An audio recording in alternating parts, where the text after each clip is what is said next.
इस कोरोना महामारी के दौरान जहां सारी दुनिया घरों में कैद थी, वहीं इस भारत देश के युवा अपना ज़्यादा से ज़्यादा समय गेम्स खेलकर व्यतीत करते थे।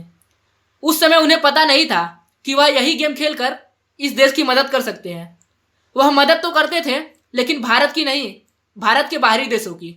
तो आज मैं आप लोगों को एक ऐसे भारतीय गेम के बारे में बताना चाहूँगा जिसे खेलकर आप लोग भारत देश की मदद कर सकते हैं।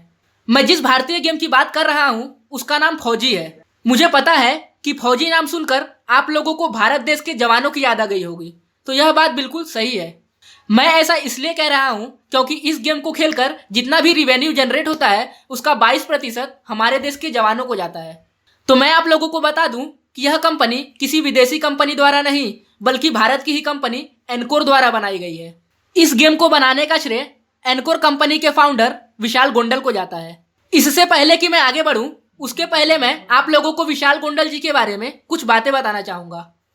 विशाल गोंडल प्रोफेशन से एक गेम डेवलपर है। अगर इनके पैशन की बात करें तो इन्हें गेम खेलना तथा गेम बनाना दोनों पसंद है। यह फिजिकल गेम में भी पीछे नहीं रहे। यह नेशनल लेवल पर वॉलीबॉल प्लेयर भी रह चुके हैं। ऐसे तो इनका जन्म 14 जुलाई 1976 को मुंबई में हुआ। इन्होंने अपनी शुरुआती पढ़ाई भी मुंबई से ही की, और जब वह अपने कॉलेज के फाइनल ईयर में थे तब उन्होंने अपने पैशन को देखते हुए कॉलेज से ड्रॉप आउट ले लिया। कॉलेज से ड्रॉप आउट लेने के बाद वह अपने पैशन और प्रोफेशन को फॉलो करते हुए आगे बढ़ते गए। विशाल गोंडल का विजुअलाइजेशन काफी अच्छा था और वह अपने इस विजुअलाइजेशन को गेम में बदलना चाहते थे। और जब 1999 में करगिल युद्ध शुरू हुआ तो उस युद्ध को विजुअलाइज करके उन्होंने पहली बार योद्धा नाम से एक गेम बनाया, जिसे उन्होंने सन 2000 में लॉन्च किया। लोगों ने योद्धा गेम को काफी पसंद किया और लोगों को गेम के प्रति इस लगाव को देखकर उन्होंने मात्र 22 वर्ष की उम्र में एक गेम कंपनी बनाने का सोचा। विशाल गोंडल की काबिलियत को देखते हुए बड़े बड़े इन्वेस्टर्स ने इस कंपनी को बनाने के लिए काफी फंड दिया, और तब विशाल गोंडल ने इंडिया गेम्स नाम से एक कंपनी बनाई।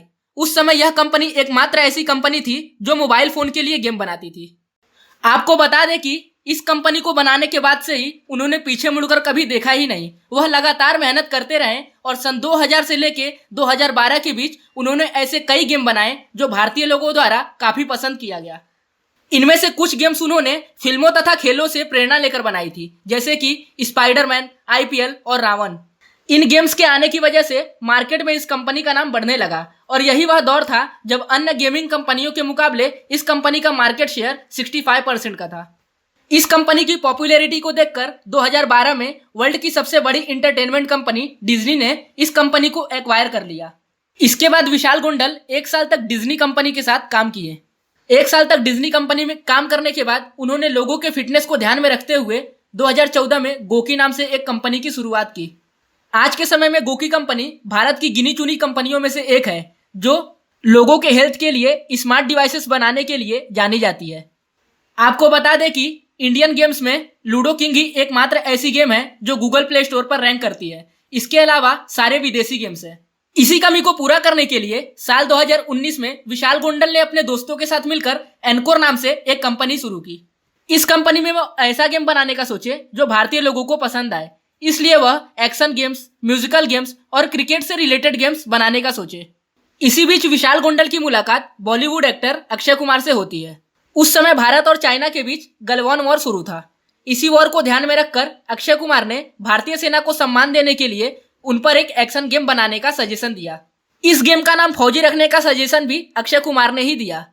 अक्षय कुमार के कहने पर ही फौजी गेम को बनाया गया और हाल ही में 26 जनवरी 2021 को इस गेम को लॉन्च किया गया। फौजी गेम का मकसद भारत सरकार द्वारा बनाए गए भारत के वीर फाउंडेशन में टोटल रिवेन्यू का 22% हमारे देश के जवानों को कंट्रीब्यूट करना है। इस गेम की खास बात यह है कि इस गेम को खेलने के बाद हर एक भारतीय अपने आप को फौजी महसूस कर सकता है, और इस गेम को खेलकर ही वह भारत देश की मदद भी कर सकता है। बहुत सारे लोगों का ऐसा मानना है कि फौजी गेम PUBG गेम के बैन होने की वजह से लाया गया है, तो मैं आप लोगों को बता दूं कि यह बात बिल्कुल गलत है। फौजी गेम पहले से डिजाइन किया जा रहा था और यह PUBG गेम से बिल्कुल अलग है। इस गेम को कोई भी खेल सकता है क्योंकि इसका ग्राफिक फ्री फायर और PUBG के कंपैरिजन में काफी अच्छा है। इस गेम को खेलने वाले लोगों द्वारा इस गेम को काफी पसंद किया जा रहा है। इस गेम का लाइव ऑपरेशन भारत के उन एक्सपर्ट्स द्वारा किया गया है जिन्होंने दुनिया की बड़े गेम्स वैनग्लोरी और एंग्री बर्ड का किया था।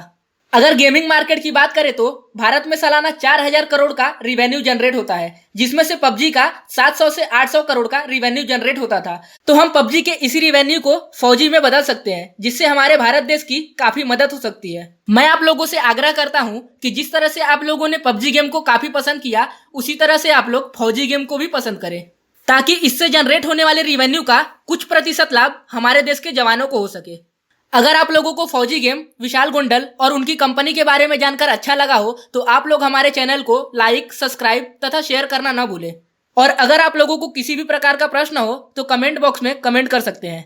अगर आप लोगों को इनके बारे में और अधिक जानना है तो डिस्क्रिप्शन में दिए गए लिंक पर क्लिक करके आप हमारे वेबसाइट पर भी विजिट कर सकते हैं। जय हिंद, जय भारत।